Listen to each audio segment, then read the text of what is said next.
The fifth plenary meeting of the General Assembly is called to order.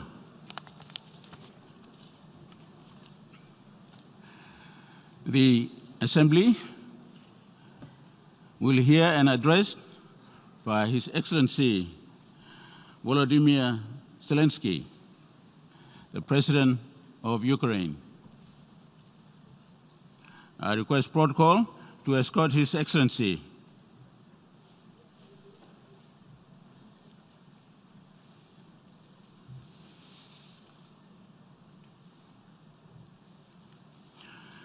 On behalf of the General Assembly, I have the honor to welcome to the United Nations His Excellency President Volodymyr Zelenskyy to address and invite him to address the Assembly.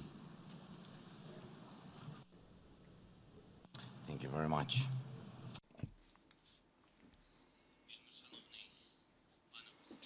Distinguished Mr. President, Excellencies, ladies and gentlemen. On behalf of Ukraine, I congratulate you, Mr. President, on the election as the President of the 74th session of the UN General Assembly. Ukraine supports the implementation of all ambition priorities agenda of this Assembly. Let's be candid. All present here have different interests, views, values, and issues. But there is a thing which unites us all. Each and every of you, ladies and gentlemen, had that very first statement delivered from this rostrum. Please recall the feelings you experienced at that very moment. Every one of you, reputable and respectable today, used to be a starting, but I'm confident, honest politician. And at that time, the cocktail of pragmatism, skepticism, and tough geopolitical reality had not yet extinguished your eagerness, romanticism, and steadfast faith in the ability to change the world for the better. Please recall how important it was then to convey the problems and troubles of your own country and your own nation. How important it was then to get your message across and be listened to. I'm experiencing the same feelings today. I'm going to tell you a story. The story of a person for whom being listened to became the sense of his life. That's because that man had divine voice. He was called the best baritone and countertenor of the world.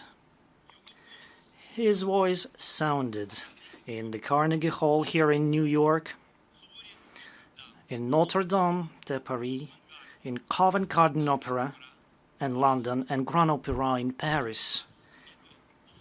Every one of you could have listened to his incredible singing, but unfortunately, there is a thing which will not you allow to do so again.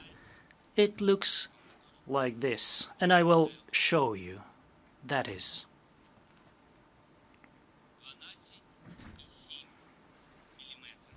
12.7 millimeters, which not only ended his career, it stopped his life. By the way, it costs only $10. And this is, unfortunately, the price of a human life on our planet. There are thousands of such stories. There are millions of such bullets.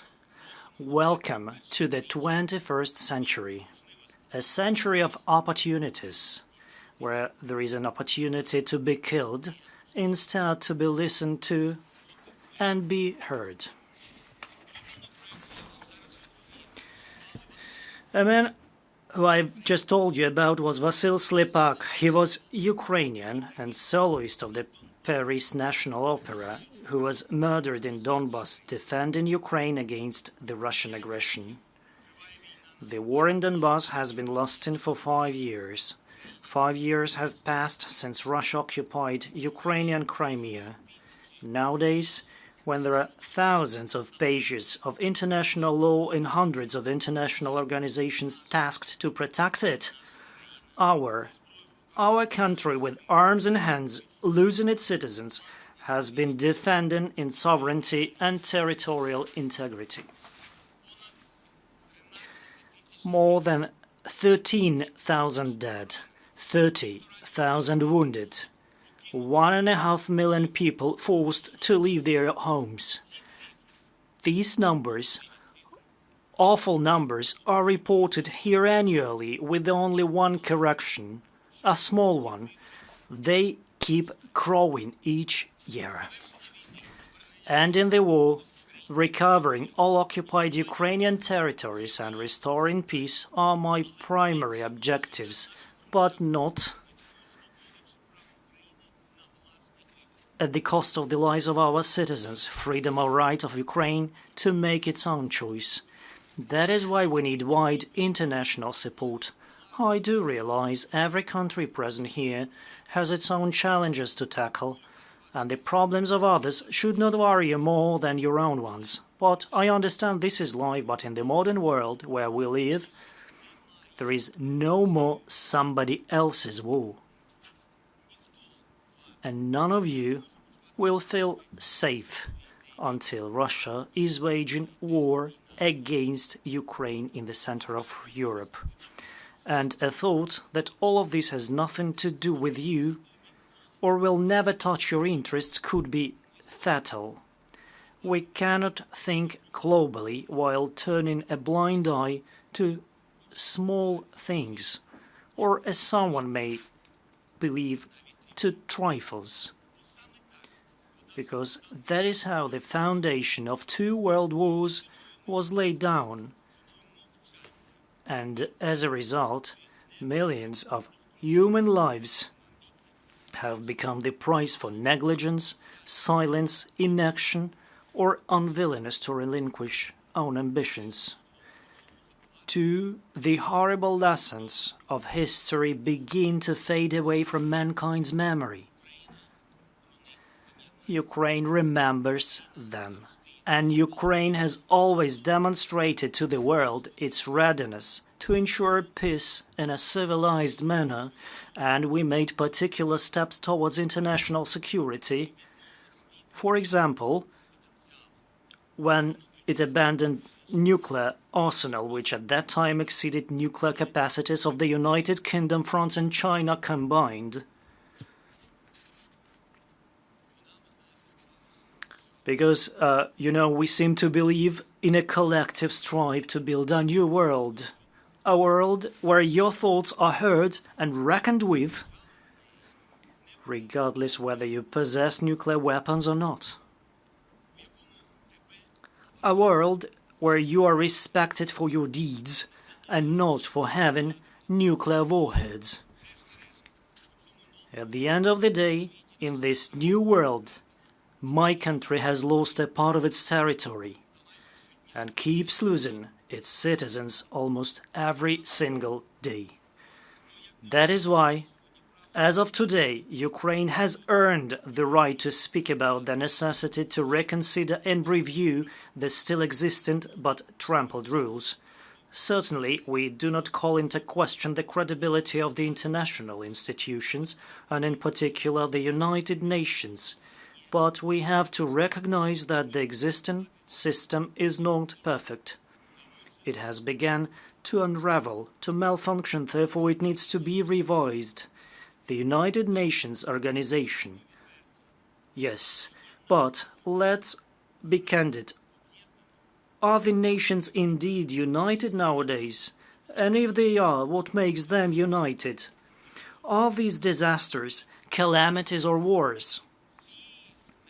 From this highest world rostrum, we always hear the calls for fair changes, writers promises new initiatives. It is high time to ensure that those calls are backed up by deeds. Because in a modern world where the human life costs just $10, the words are depreciated.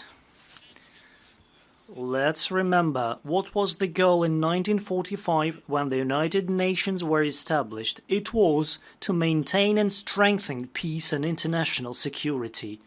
But what should we do when the very fundamentals of international security are endangered? Since each war today, in Ukraine, Syria, Libya, Yemen, or anywhere else in the world, no matter the number of casualties, is the biggest threat to the civilization as a whole.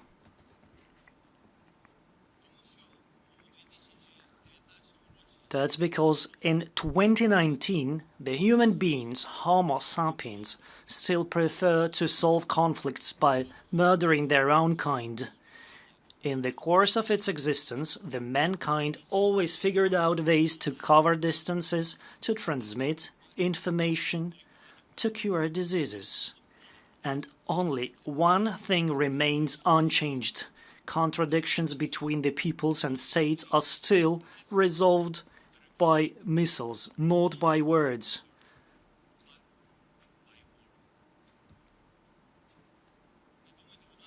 Do not think that the war is far away.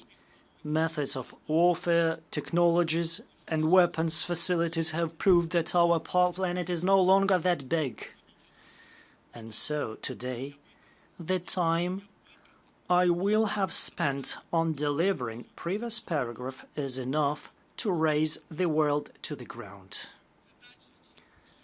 This means that every leader bears his share of responsibility not only for the destiny of his whole country, but for the whole world. In my opinion, we all need to understand that a strong leader is not the one who, without a blink of an eye, sends thousands of troops to a sure death. A strong leader is the one who cares about life of every person. Let's give an answer to ourselves. What is the outcome of our meetings for mankind? If for somebody this is just a political theater for someone to play their role to declare good intentions that will later be crossed out by the darkest acts, it's not just a rostrum and not a scene, and 7.5 billion people of the planet are not just spectators, but real-life participants.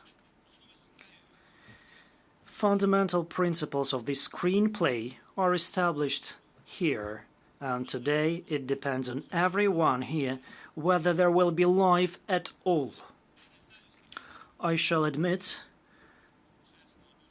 honestly, I wish one day this statement would be called 15 minutes that changed the world, but I'm well aware that it is impossible to change in 15 minutes what has been existing for centuries. And they say that according to behavioral theories, the war is an essential part of a human being. But the world is changing. A man is changing together with the world. And once we learned writing mathematics, invented the wheel, penicillin, and explored space, it means and mankind still has a chance. Acknowledging all the dangers and challenges of civilization, we must generate other values and fight for a new human mindset where aggression, anger, and hatred will pass away. Ladies and gentlemen, this day, on September 25, Erich Maria Remarque died, and 90 years ago, the novel All Quiet on the Western Front was first published. Let remind you the foreword. It will try simply to tell of a generation of men who, even though they may have escaped its shells, were destroyed by the war. And 90 years ago, another novel, A Farewell to Arms by Ernest Hemingway, was released. Here is the quote: "War is not won by victory. No one ever stopped when they were winning." The world must remember that every next crippled generation is the path to a new war which cannot be won by victories. And somebody may say today there will be no third world war, it will be the last one. And I hope that these words is understanding of danger for the planet and not an announcement in the theater. Thank you.